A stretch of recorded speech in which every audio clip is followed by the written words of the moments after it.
Assalamualaikum warahmatullahi wabarakatuh. Waalaikumsalam warahmatullahi wabarakatuh. Alhamdulillah, summa alhamdulillah wa syukrulillah ala sairi ni'amillah, la haula wa la quwwata illa billah. Qalu subhanaka la ilma lana illa ma 'allamtana innaka antal alimul hakim. Qala rabbi shrah li sadri wa yassir li amri wahlul 'uqdatam min lisani yafqahu qawli. Shadaqallahul azim. Hadirin jamaah yang dimuliakan Allah Subhanahu wa taala. Puji syukur alhamdulillah, malam yang mulia ini kita dapat kembali berjumpa, berkumpul, bermuajahah dalam rangka thalabul ilmi. Mudah-mudahan langkah kaki kita, duduknya kita di tempat yang mulia ini mendapat balasan ganjaran dari Allah Subhanahu wa ta'ala. Amin ya rabbal Alamin. Hadirin jamaah sekalian yang dimuliakan Allah, malam hari ini bahasan kita adalah ikhlas. Kita sering mendengar kata Ikhlas. tapi banyak orang yang tidak dapat menjalankan keikhlasan. Orang banyak tahu definisi ikhlas, orang banyak ngerti tentang arti ikhlas, tapi sulit orang menjalankan keikhlasan. Kalau ikhlas semua tahu, tapi ketika mendapat musibah, mendapat ujian, jarang orang yang ikhlas. Kenapa? Karena begitu sulitnya ketika kita menjalankan keikhlasan. Maka di dalam kitab Nuzhatul Majalis, di dalam bab ikhlas, Allah Subhanahu wa ta'ala berfirman,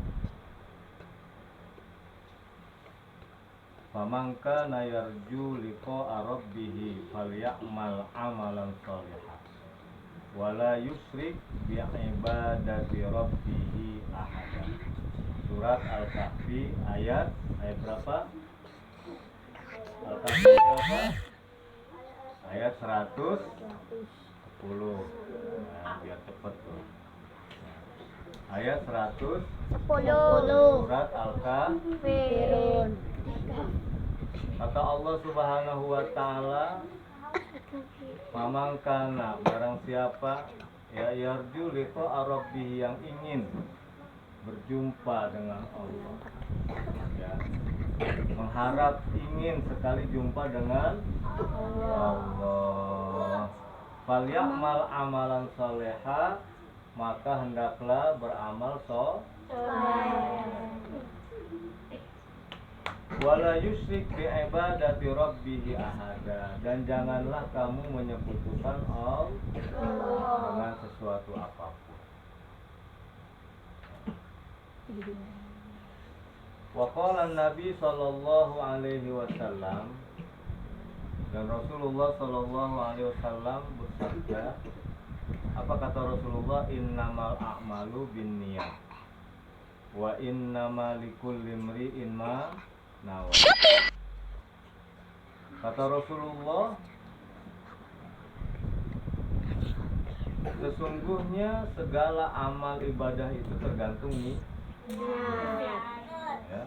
Wa innamal likulli imri'in ma nawa. Sesungguhnya orang akan mendapatkan apa yang dia niatkan.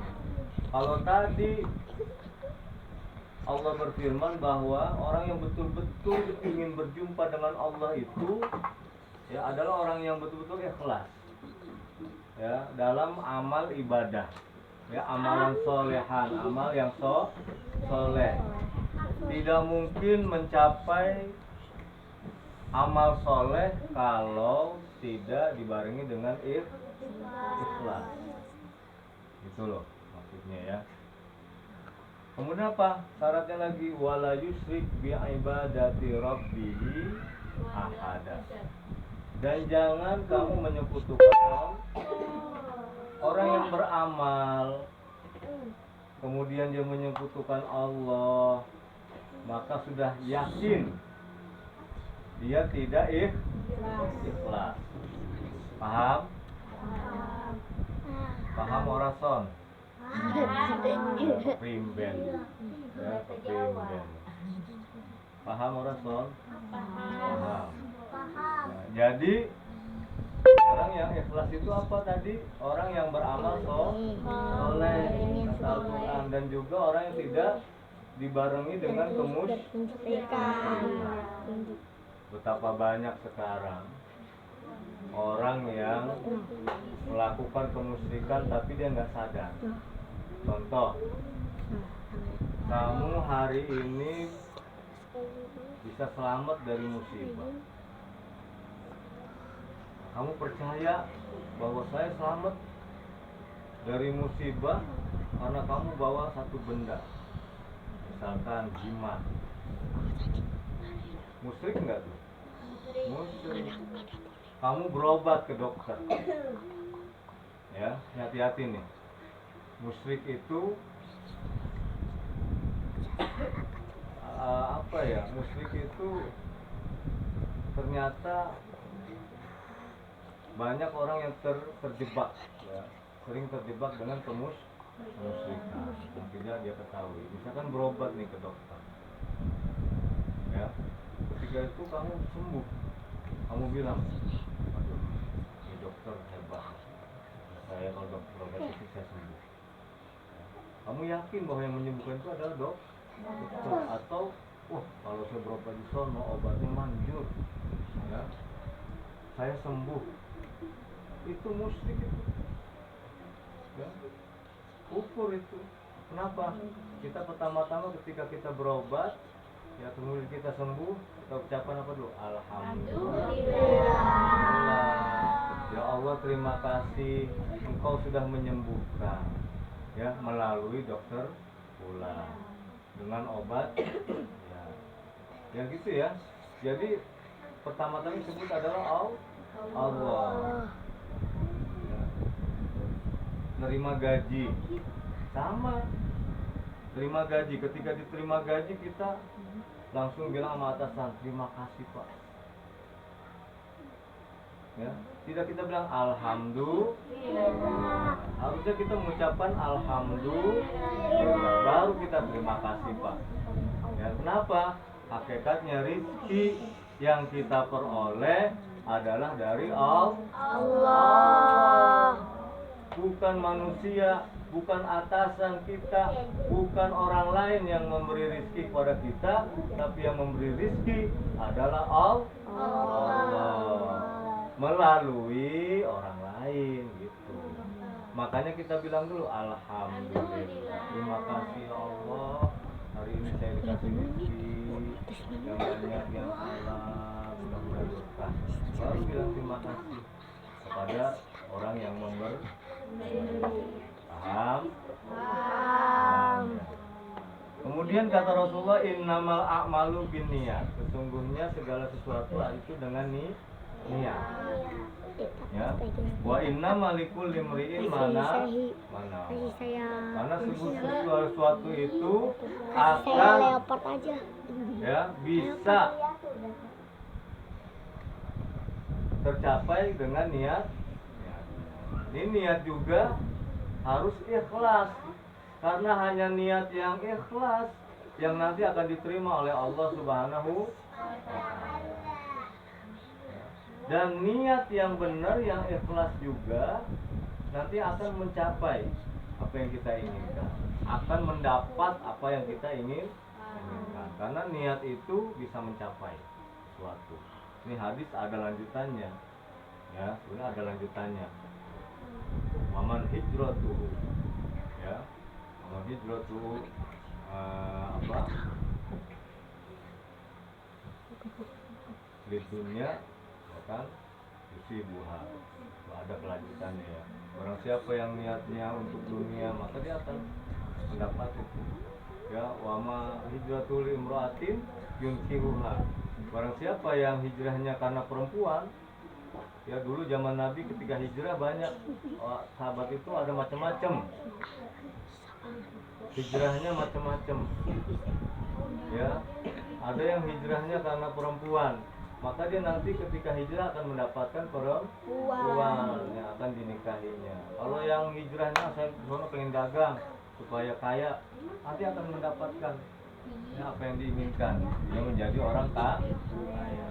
Tapi kalau hijrahnya karena Allah, ya lillahi ta'ala, maka dia akan mendapatkan ya sesuai dengan niatnya. Nah ini ya. Wa qala Ma'ruf al-Kharqi. Kenal nggak Ma'ruf al-Kharqi? Kenal? Hah? Kenal nggak? Ada kenal? Ma'ruf al-Kharqi ini dia adalah seorang yang alim. Dia sebenarnya ya, lahir dari keluarga yang Nasrani. Ya, kemudian apa? Ketika lahir itu orang tuanya merasa aneh. Ya masih kecil itu dia udah hebat tuh pemikirannya. Bahkan dia sudah bisa menghafal Al-Qur'an. Maka dianggap Ma'ruf al-Kharqi ini kesambet. Ya, kayak orang kesurupan. Ternyata bukan. Ya bahkan ada dikatakan bahwa Ma'ruf al-Kharqi ini adalah muridnya malaikat. Ya. Subhanallah. Masih kecil aja udah. Apa yang dikatakan Ma'ruf al-Kharqi rahimahullahu ta'ala,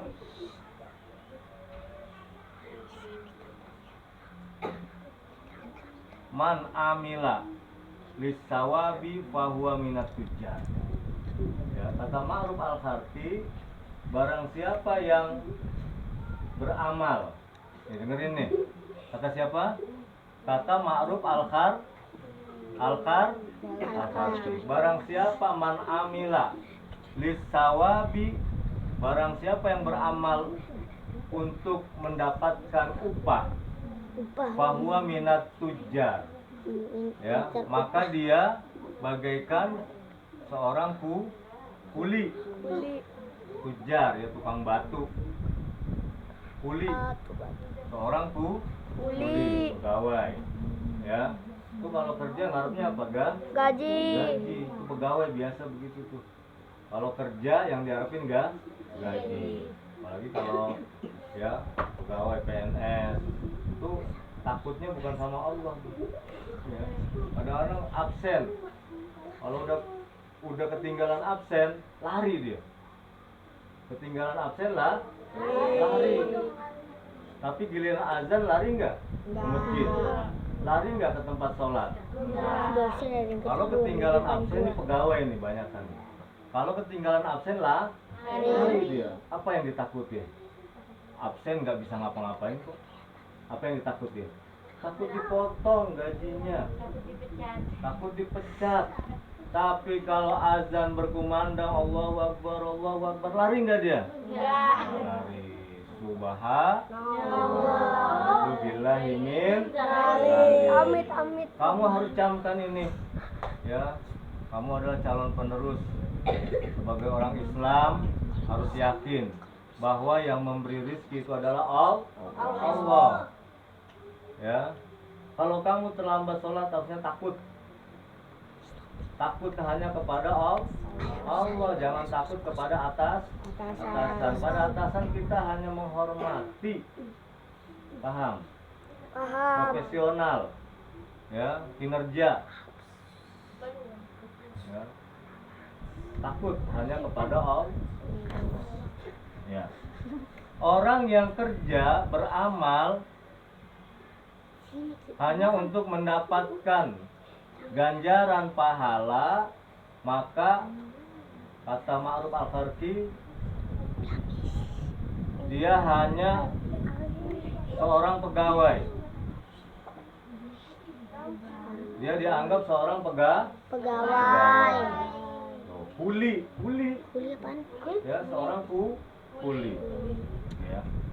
Waman amila khaufan minan nar au tama'an fil jannah fahuwa minal abid.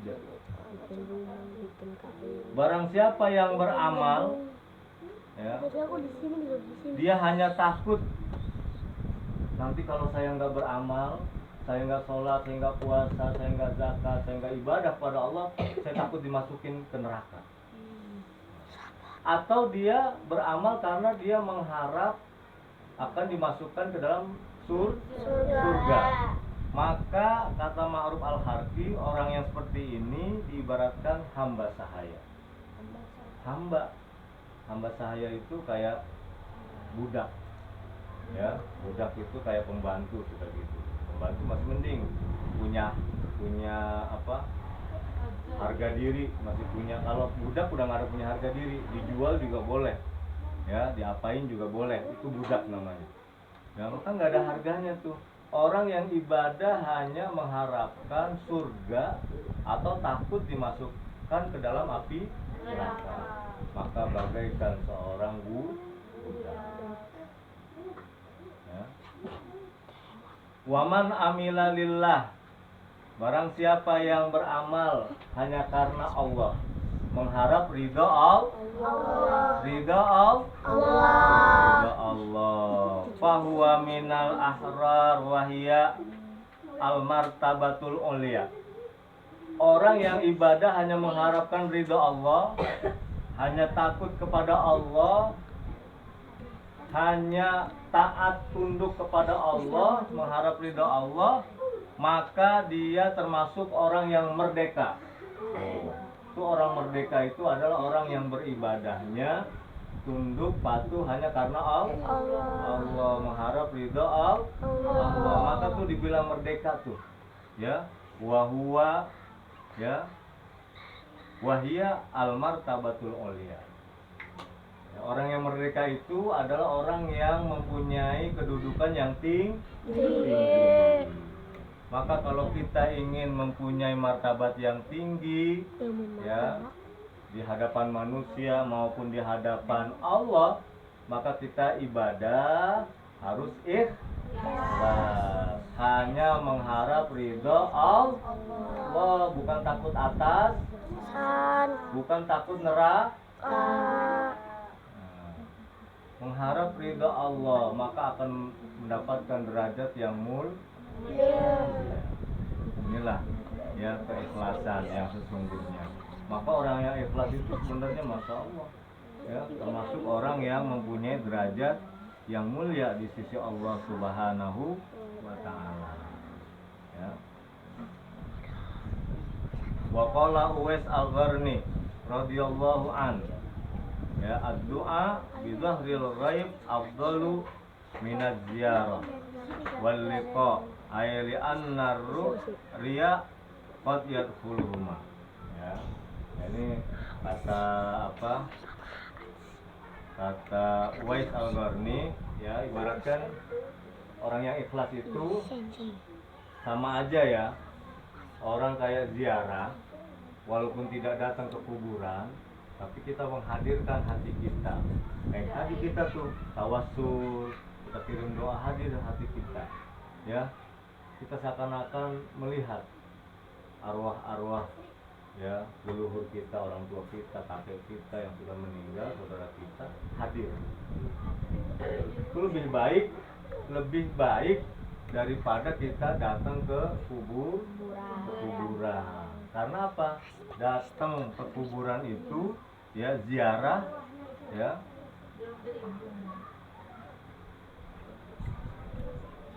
ya, datang ke kuburan itu kita atau bertemu dengan orang yang mungkin yang masih hidup juga, ya, maka itu bisa menimbulkan ria. Ya, jadi yang penting hati kita menghadirkan. Ya, ini ada kisah nih. Mau dengar kisah nggak? Mau. Cerita sebentar lagi ya, sedikit lagi. Ada cerita ini tentang keikhlasan. Satu ketika ada seorang laki-laki, seorang pemuda. Ada yang datang kepada seorang pemuda nih, dibilangin, pemuda atau Mamat namanya, Mat. Iya, ada apa, Din? Oh, yang manggil Udin. Yang dibilangin si Mamat, Mat. Udin. Ada apa, Din? Udin kan Itu di nama sono bapak ayah. ada sebuah pohon besar. Ya, di sono di pohon besar tadi ya dipakai buat tempat orang-orang memuja. Tahu muja nggak? Enggak. Ya, muja itu artinya orang minta-minta sesuatu. Oh. Dibuat persembahan, sesajen di pohon itu. Karena orang percaya bahwa pohon itu bisa mendatangkan keramat. Ya, bisa dikabulkan permintaan kita. Itu musyrik tuh, boleh. Nah, akhirnya apa? Si Mamat ini marah karena dia orang yang taat ibadah, marah melihat kemusyrikan itu. Ini dibawa kampak pergi, mau motong nebang pohon yang besar tadi supaya enggak banyak orang yang maksiat menyembah atau beri sesajen di pohon itu. Pas di tengah jalan dicegat sama setan, dicegat gitu kan ya, setannya jegat.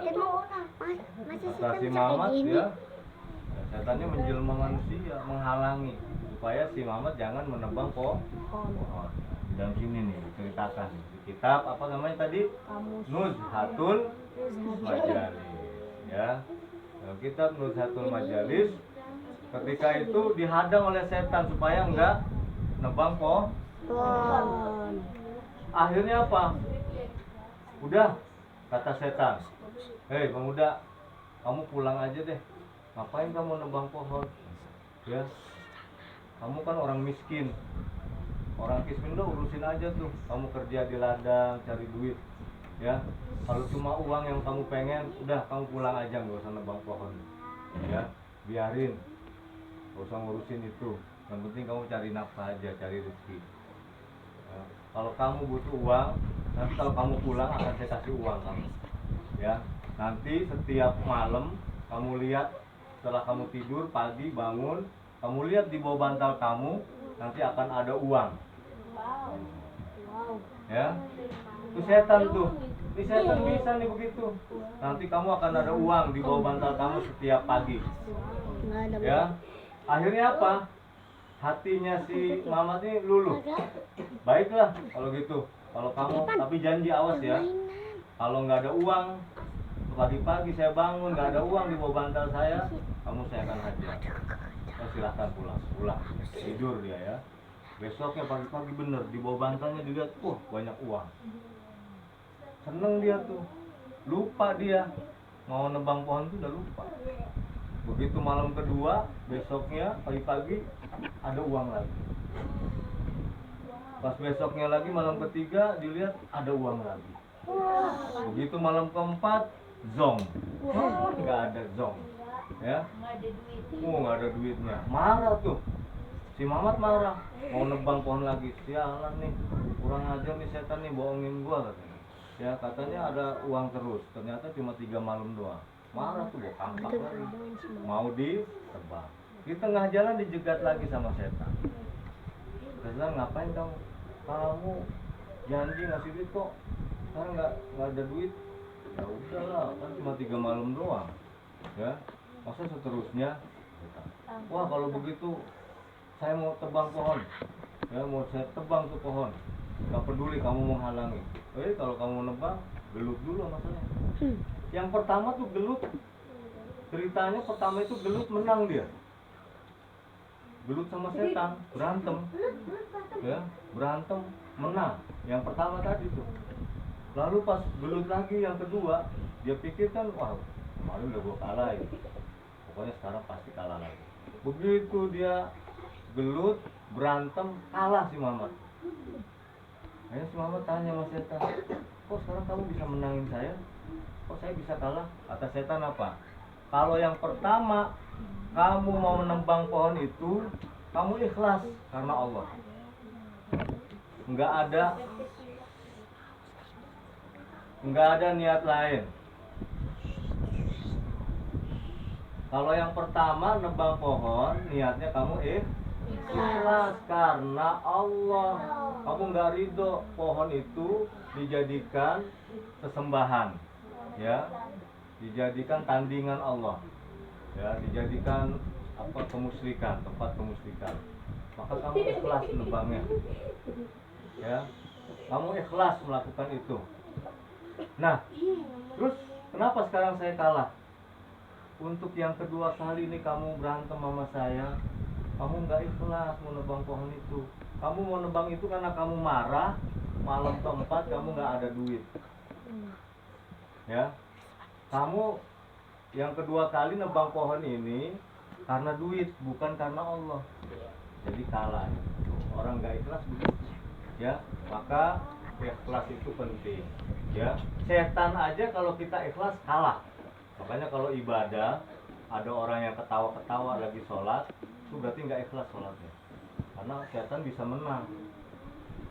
Tapi kalau orang yang sholatnya khusyuk, Allahu Akbar, setan goda nih, dia nggak ketawa, dia khusyuk karena ikhlas. Nah tadi kan yang pertama dia ikhlas, setan bisa kan? Makanya orang Islam harus ikhlas. Ya, mudah-mudahan hari ini kita belajar tentang ikhlas, ya. Mudah-mudahan segala lini setiap ibadah yang kita lakukan, ya, baik yang fardu maupun yang sunnah, mudah-mudahan dilandasi dengan keikhlasan. Amin ya rabbal alamin. Sekian, kurang lebihnya mohon maaf. Wallahul muwaffiq ila aqwamit thoriq. Wassalamualaikum warahmatullahi wabarakatuh.